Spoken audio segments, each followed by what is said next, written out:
Hi friends, N piece ಕಿಚನ್ಗೆ ಸ್ವಾಗತ. ನಾವು ಇವತ್ತು ಮಾಡುತ್ತಿರುವ ರೆಸಿಪಿ ಟೊಮೊಟೊ ಚಟ್ನಿ. ಒಂದು ಸರ್ತಿ ಈ ವಿಧಾನದಲ್ಲಿ ಟ್ರೈ ಮಾಡಿ, ತುಂಬಾ ಟೇಸ್ಟಿಯಾಗಿರುತ್ತೆ. ಮಾಡೋದು ಕೂಡ ತುಂಬಾ ಈಸಿ. ನಾವು ಇದನ್ನು ಪೂರಿಗೆ, ಚಪಾತಿಗೆ, ಇಡ್ಲಿಗೆ, ದೋಸೆಗೆ ಎಲ್ಲದಕ್ಕೂ ತಿನ್ಬೋದು. ಬಿಸಿ ಅನ್ನಕ್ಕಂತೂ ತುಂಬಾ ಟೇಸ್ಟಿಯಾಗಿರುತ್ತೆ. ಹಾಗಿದೆ, ನಮ್ಮ ವಿಡಿಯೋ ನೋಡೋದಕ್ಕಿಂತ ಮುಂಚೆ ಪ್ಲೀಸ್ ನಮ್ಮ ಚಾನಲ್ನ ಸಬ್ಸ್ಕ್ರೈಬ್ ಮಾಡಿ, ಸಪೋರ್ಟ್ ಮಾಡಿ, ಲೈಕ್ ಮಾಡಿ, ಶೇರ್ ಮಾಡಿ, ಪಕ್ಕದಲ್ಲೇ ಕಾಣೋ ಬೆಲ್ ಲೈಕ್ ಮೇಲೆ ಕ್ಲಿಕ್ ಮಾಡಿ. ಹಾಗಿದ್ರೆ ಈ ಟೊಮೊಟೊ ಚಟ್ನಿ ಮಾಡೋ ವಿಧಾನ ಹೇಗೆ ನೋಡೋಣ ಬನ್ನಿ. ಫಸ್ಟು ನಾನಿಲ್ಲಿ ಒಂದು 1/4 kg ಆಗೋಷ್ಟು ಟೊಮೊಟೊನ ತೊಗೊಂಡಿರೋ ಅಂಥದ್ದು. ಟೊಮೊಟೊನ ಚೆನ್ನಾಗಿ ತೊಳ್ಕೊಬೇಕು. ಈ ಥರ ಫ್ರೆಶ್ ಇರೋ ಅಂಥ ಟೊಮೊಟೊ ತಗೊಂಡಾಗ ನಾವು ತುಂಬಾ ಚೆನ್ನಾಗಿರುತ್ತೆ ಟೊಮೊಟೊ ಚಟ್ನಿ ಮಾಡೋದು. ಈಗ ಇದನ್ನೆಲ್ಲ ತೊಳ್ಕೊಂಡು ನಾವು ಕಟ್ ಮಾಡ್ಕೊಳ್ಳೋಣ. ನಾವು ತುಂಬ ಸ್ಲೈಸಾಗಿ ಸಣ್ಣ ಸಣ್ಣ ತೆಳ್ಳುಗೆ ಕಟ್ ಮಾಡೋದ್ರಿಂದ ನಮಗೆ ತುಂಬ ಬೇಗ ಕುಕ್ ಆಗುತ್ತೆ. ಅದಕ್ಕೋಸ್ಕರ ನಾವು ತುಂಬ ದಪ್ಪ ದಪ್ಪ ಕಟ್ ಮಾಡಿದ್ರೆ ಬೇಗ ಬೇಯೋದಿಲ್ಲ. ಅದಕ್ಕೋಸ್ಕರ ಈ ಥರ ಎಲ್ಲನೂ ಸಣ್ಣಗೆ ನಾನು ಕಟ್ ಮಾಡಿ ತಗೊಂಡಿರೋ ಅಂಥದ್ದು. ನೋಡಿ, ಈ ಥರ ಸ್ಲೈಸಾಗಿ ಕಟ್ ಮಾಡ್ಕೋಬೇಕು. ನೆಕ್ಸ್ಟು ನಾನಿಲ್ಲಿ ಒಂದು ಪ್ಯಾನ್ ತಗೊಂಡಿದ್ದೀನಿ. ಪ್ಯಾನ್ಗೆ ನಾನಿಲ್ಲಿ ಒಂದು 2ರಿಂದ 3 ಸ್ಪೂನ್ ಆಗೋವಷ್ಟು ಆಯಿಲ್ನ ತೊಗೊಂಡಿರೋ ಅಂಥದ್ದು. ನಾವು ಯಾವಾಗಲೂ ಸನ್ಫ್ಲವರ್ ಆಯಿಲ್ನೇ ಯೂಸ್ ಮಾಡೋದು. ಹಾಗೆ ಇದಕ್ಕೆ ಈಗ ಎಣ್ಣೆ ಎಲ್ಲ ಬಿಸಿಯಾಗಿದೆ. ಇದಕ್ಕೆ ನಾನಿಲ್ಲಿ ಒಂದು 3 ಟೇಬಲ್ ಸ್ಪೂನ್ ಆಗೋವಷ್ಟು ನಾನಿಲ್ಲಿ ಕೊತ್ತಂಬರಿ ಬೀಜನ ತೊಗೊಂಡಿರೋ ಅಂಥದ್ದು. ನಾವು ಮಾಡಿ ತೋರಿಸ್ತಾ ಇರೋ ಅಂಥ ಒಂದು 1/4 kg ಟೊಮೊಟೊಗೆ ಇದು ಈ ಥರ 3 ಟೇಬಲ್ ಸ್ಪೂನ್ ಆದರೆ ಸಾಕಾಗುತ್ತೆ.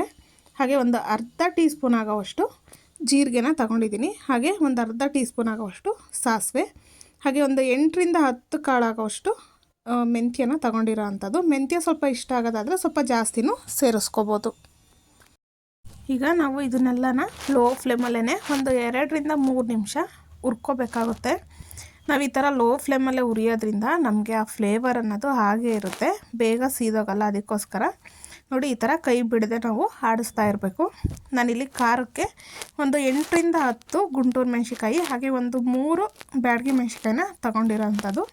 ನೀವು ಖಾರಕ್ಕೆ ಅನುಗುಣವಾಗಿ ಮೆಣಸಿಕಾಯಿನ ತೊಗೋಬೇಕಾಗುತ್ತೆ. ಖಾರ ಜಾಸ್ತಿ ಇದ್ದರೆ ಸ್ವಲ್ಪ ನೋಡಿಕೊಂಡು ಸೇರಿಸ್ಕೊಳ್ಳಿ. ಈಗ ನಾವು ಮೆಣಸಿಕಾಯಿನೂ ಅಷ್ಟೇ ಹಸಿ ವಾಸನೆ ಎಲ್ಲ ಹೋಗಬೇಕು, ಆ ರೀತಿ ನಾವು ಹುರ್ಕೋಬೇಕಾಗುತ್ತೆ.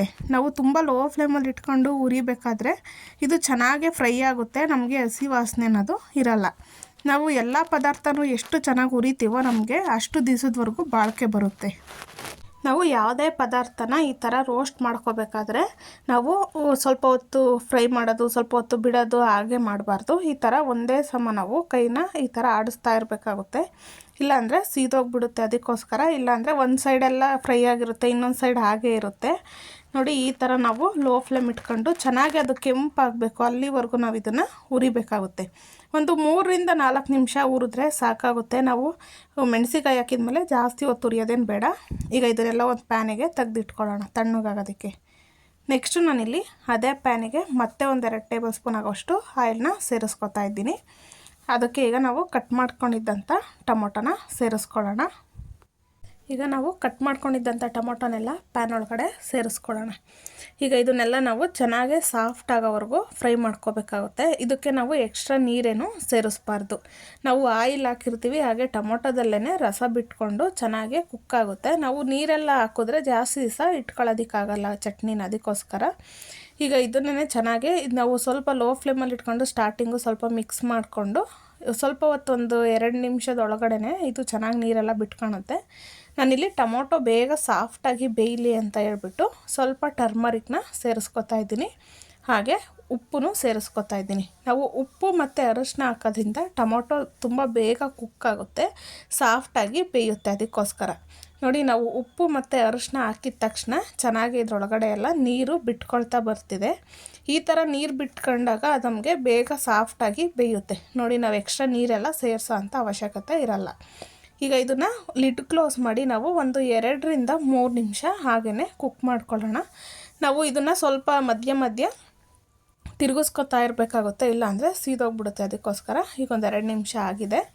ನಾನಿಲ್ಲಿ ಲಿಡ್ ಓಪನ್ ಮಾಡಿಕೊಂಡು ಮತ್ತೆ ಒಂದು ಸರ್ತಿ ಇದನ್ನು ತಿರುಗಿಸ್ಕೊಂಡು ಫ್ರೈ ಮಾಡ್ಕೊತಾ ಇದ್ದೀನಿ. ನೋಡಿ, ಈ ಥರ ನಾವು ತುಂಬ ಹೈ ಫ್ಲೇಮಲ್ಲಿ ಇಟ್ಟು ಮಾಡ್ಕೊಳಕ್ಕೋದ್ರೆ ಬೇಗ ಸೀದೋಗ್ಬಿಡುತ್ತೆ. ಅದಕ್ಕೋಸ್ಕರ ಈಗ ಇದಕ್ಕೆ ನಾನು ಒಂದು ಚಿಕ್ಕ ನಿಂಬೆಹಣ್ಣಿನ ಗಾತ್ರ ಆಗೋವಷ್ಟು ಹುಣಸೆ ಹಣ್ಣು ತೊಳೆದ್ಬಿಟ್ಟು ತೊಗೊಂಡಿರೋ ಅಂಥದ್ದು. ನೀವು ಹುಳಿ ಎಲ್ಲ ಸ್ವಲ್ಪ ಜಾಸ್ತಿ ಇಷ್ಟಪಡ್ತೀರ ಅನ್ನೋದಾದರೆ ನೀವು ಸ್ವಲ್ಪ ಹುಣಸೆಹಣ್ಣ ಜಾಸ್ತಿನೂ ಸೇರಿಸ್ಕೋಬೋದು. ನಾನಿಲ್ಲಿ ಹುಳಿ ಟೊಮೊಟೊದಲ್ಲೇ ಮಾಡಿ ತೋರಿಸ್ತಾ ಇರೋಂಥದ್ದು. ನಾವು ಹಾಕ್ತಿರೋದೇ ಹುಳಿ ಟೊಮೊಟೊ, ಹುಣಸೆಹಣ್ಣು ಏನಕ್ಕೆ ಅಂತ ನಿಮಗೆ ಡೌಟ್ ಬರ್ಬೋದು. ಆದರೆ ಹುಣಸೆಹಣ್ಣು ಹಾಕೋದ್ರಿಂದ ನಮಗೆ ತುಂಬಾ ಟೇಸ್ಟಿಯಾಗಿರುತ್ತೆ, ಟೇಸ್ಟ್ ಚೆನ್ನಾಗಿ ಬರುತ್ತೆ, ತುಂಬ ದಿವಸ ಬಾಳಿಕೆ ಬರುತ್ತೆ. ಅದಕ್ಕೋಸ್ಕರ ಈಗ ಇದನ್ನು ಮತ್ತೆ ಒಂದು 2 ನಿಮಿಷ ನಾವು ಲಿಡ್ ಕ್ಲೋಸ್ ಮಾಡಿ ಬೇಯೋದಕ್ಕೆ ಇಡೋಣ. ಅಷ್ಟರೊಳಗಡೆ ನಾವು ಮುಂಚೆನೇ ಫ್ರೈ ಮಾಡಿಟ್ಕೊಂಡಿದ್ವಲ್ಲ ಇದನ್ನು ರುಬ್ಕೋಬೇಕು. ನಾನಿಲ್ಲಿ ಒಂದು ಜಾರ್ ತಗೊಂಡು ಇದನ್ನು ರುಬ್ಕೊಳ್ಳೋಕ್ಕೆ ಸೇರಿಸ್ಕೊತಾ ಇರೋಂಥದ್ದು. ಈಗ ಇದಕ್ಕೆ ನೀರೇನು ಸೇರಿಸ್ದೆ ರುಬ್ಕೊಂಡು ಬರೋಣ. ನೋಡಿ ಈ ಥರ ತರಿಯಾಗಿ ರುಬ್ಕೊಳ್ಳೋಣ. ಈಗ ನೆಕ್ಸ್ಟು ಇಲ್ಲಿ ಇದನ್ನು ಚೆನ್ನಾಗಿ ಸಾಫ್ಟಾಗಿ ಕುಕ್ಕಾಗಿದೆ. ಈಗ ಇದನ್ನು ಒಂದು ಸರ್ತಿ ಮಿಕ್ಸ್ ಮಾಡ್ಕೊಂಡು ಇದನ್ನೆಲ್ಲ ನಾವು ತಣ್ಣಗಾಗೋದಕ್ಕೆ ಬಿಡಬೇಕು. ನಾವು ಈಗ ಈ ಬಿಸಿನ ಜಾರಿಗೆ ಹಾಕೋಕ್ಕಾಗಲ್ಲ, ಅದಕ್ಕೋಸ್ಕರ ಈಗ ಇದೆಲ್ಲ ಸ್ವಲ್ಪ ತಣ್ಣಗಾಗಲಿ. ನೋಡಿ ಈಗ ಇದು ತಣ್ಣಗಾಗಿದೆ. ಈಗ ನಾನಿಲ್ಲಿ ಜಾರಿಗೆ ಸೇರಿಸ್ಕೊತಾ ಇದ್ದೀನಿ. ನಾವು ನೀರೆಲ್ಲ ಸೇರಿಸ್ಕೋಬಾರ್ದು, ಹಾಗೆಯೇ ಇದನ್ನು ರುಬ್ಕೋಬೇಕಾಗುತ್ತೆ. ನೋಡಿ ಈ ಥರ ನುಣ್ಣಗೆ ರುಬ್ಕೋಬೇಕು. ಎಷ್ಟು ಚೆನ್ನಾಗಿದೆ ಗೊತ್ತಾ, ಘಮ ಘಮ ಅಂತಿದೆ ಈಗಲೇ. ಇದಕ್ಕಿಂತ ಒಗ್ಗರಣೆ ಕೊಟ್ರಂತೂ ಇನ್ನೂ ತುಂಬ ಚೆನ್ನಾಗಿರುತ್ತೆ. ನೀವು ಇದಕ್ಕೆ ತುಪ್ಪದಲ್ಲಾದರೂ ಒಗ್ಗರಣೆ ಮಾಡ್ಕೋಬೋದು, ಇಲ್ಲ ಆಯಿಲ್ ಸೇರಿಸ್ಕೊಂಡಾದ್ರೂ ಒಗ್ಗರಣೆ ಮಾಡ್ಕೋಬೋದು. ನಾನಿಲ್ಲಿ ನೆಕ್ಸ್ಟು ಪ್ಯಾನ್ ತಗೊಂಡು ಪ್ಯಾನಿಗೆ ನಾನಿಲ್ಲಿ ಒಂದು 2 ಟೇಬಲ್ ಸ್ಪೂನ್ ಆಗೋಷ್ಟು ಆಯಿಲ್ನ ಸೇರಿಸ್ಕೊತಾ ಇದ್ದೀನಿ. ನೀವು ಎಣ್ಣೆ ಇಷ್ಟ ಇಲ್ಲ ಅಂದರೆ ತುಪ್ಪದಲ್ಲೂ ಒಗ್ಗರಣೆ ಮಾಡ್ಕೋಬೋದು. ಈಗ ಎಣ್ಣೆ ಎಲ್ಲ ಬಿಸಿಯಾಗಿದೆ, ಅದಕ್ಕೆ ಒಂದು ಅರ್ಧ ಟೀ ಸ್ಪೂನ್ ಆಗೋಷ್ಟು ಸಾಸಿವೆ, ಹಾಗೆ ಒಂದು ಅರ್ಧ ಟೀ ಸ್ಪೂನ್ ಆಗೋಷ್ಟು ಶಾಹಿ ಜೀರಿಗೆನ ಸೇರಿಸ್ಕೊತಾ ಇರೋವಂಥದ್ದು. ನೆಕ್ಸ್ಟು ನಾನಿಲ್ಲಿ 1 ಸ್ಪೂನ್ ಆಗೋಷ್ಟು ಉದ್ದಿನ ಬೇಳೆನ ಸೇರಿಸ್ಕೊತಾ ಇದ್ದೀನಿ. ಹಾಗೆ ಇದಕ್ಕೆ 1 ಸ್ಪೂನ್ ಆಗೋಷ್ಟು ಕಡಲೆಬೇಳೆನ ಸೇರಿಸ್ಕೊಳ್ಳೋಣ.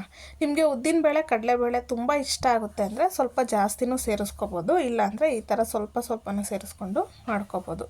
ಈಗ ಇದನ್ನೆಲ್ಲ ಸ್ವಲ್ಪ ಫ್ರೈ ಮಾಡೋಣ ಆಯಿಲ್ ಒಳಗಡೆ. ಇದೆಲ್ಲ ಚೆನ್ನಾಗಿ ಸ್ವಲ್ಪ ಫ್ರೈ ಆದರೆ ನಮಗೆ ಕ್ರಿಸ್ಪಿಯಾಗಿರುತ್ತೆ. ಅದಕ್ಕೋಸ್ಕರ ಒಂದು ನಿಮಿಷ 1.5 ನಿಮಿಷ ಫ್ರೈ ಮಾಡಿದ್ರೆ ಸಾಕು. ಇದು ನಮಗೆ ಚೆನ್ನಾಗಿ ಕ್ರಿಸ್ಪಿಯಾಗಿ ಫ್ರೈ ಆಗಿರುತ್ತೆ. ನಮಗೆ ಚಟ್ನಿಗೆ ಇದೇ ಮೇಯ್ನು. ನಾವು ಈ ಥರ ಒಗ್ಗರಣೆ ಕೊಟ್ಟರೆ ತುಂಬಾ ಚೆನ್ನಾಗಿರುತ್ತೆ, ಟೇಸ್ಟು ಡಬಲ್ ಆಗುತ್ತೆ. ಹಾಗೆ ನಾವು ತುಂಬ ದಿವಸ ಇದನ್ನು ಇಟ್ಕೊಂಡು ತಿನ್ಬೋದು. ನೆಕ್ಸ್ಟ್ ಈಗ ಇದು ನೋಡಿ ಇದೆಲ್ಲ ಫ್ರೈ ಆಗಿದೆ. ಇದಕ್ಕೆ ನಾನು ಒಂದು 7ರಿಂದ 8 ಎಸ್ಲು ಬೆಳ್ಳುಳ್ಳಿನ ಸಿಪ್ಪೆ ತೆಗೆದು ಈ ಥರ ಸ್ವಲ್ಪ ಚಿಕ್ಕಗೆ ಜಜ್ಜಿಬಿಟ್ಟು ತಗೊಂಡಿರೋ ಅಂಥದ್ದು. ನಿಮಗೆ ಬೆಳ್ಳುಳ್ಳಿ ಜಾಸ್ತಿ ಇಷ್ಟ ಆಗುತ್ತೆ ಅಂದರೆ ಸ್ವಲ್ಪ ಜಾಸ್ತಿನೂ ತೊಗೋಬೋದು. ಹಾಗೆ 1 ಕಡ್ಡಿ ಕರಿಬೇವಿನ ಸೊಪ್ಪನ್ನ ಸ್ವಲ್ಪ ಕಟ್ ಮಾಡಿ ತಗೊಂಡಿರೋ ಅಂಥದ್ದು. ಹಾಗೆ 1 ಬ್ಯಾಡಗೆ ಮೆಣಸಿನ್ಕಾಯಿನ ಸ್ವಲ್ಪ ಮುರಿದ್ಬಿಟ್ಟು ತಗೊಂಡಿದ್ದೀವಿ, ಅದನ್ನು ಇದಕ್ಕೆ ಸೇರಿಸ್ಕೊಳ್ಳೋಣ.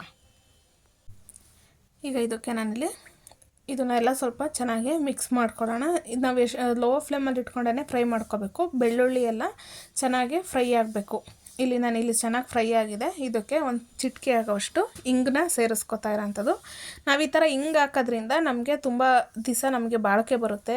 ಫ್ರಿಜ್ಜಿಲ್ಲ ಅಂದ್ರೂ ನಾವು ಇಟ್ಕೊಂಡು ತಿನ್ಬೋದು ಆಚೆ, ಅದಕ್ಕೋಸ್ಕರ. ಈಗ ಇದೆಲ್ಲ ಚೆನ್ನಾಗಿ ಮಿಕ್ಸ್ ಆಗಿದೆ, ಫ್ರೈ ಆಗಿದೆ. ಈಗ ಇದಕ್ಕೆ ರುಬ್ಬಿಟ್ಕೊಂಡಿದ್ದಂಥ ಇದು ಟೊಮೊಟೊ ಚಟ್ನಿನ ಸೇರಿಸ್ಕೊಳ್ಳೋಣ.